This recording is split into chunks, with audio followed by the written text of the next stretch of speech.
ચલો વિદ્યાર્થી મિત્રો, આજનું ઉખાણું સાંભળવું છે? તો આજનું ઉખાણું છે, એ ખૂબ ઝડપથી વાય છે, 3 અક્ષરનું એનું તન અને એના નામની અંદર સમાય આખું વન.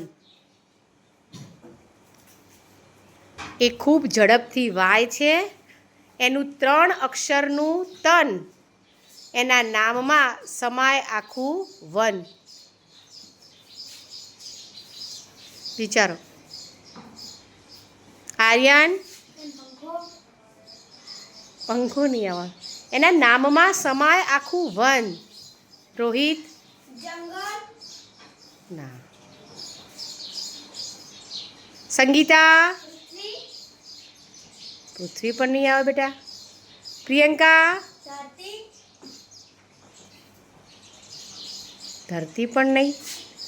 સોનલ? આકાશ. મિતુ? પવન. પવન. શું આવશે જવાબ?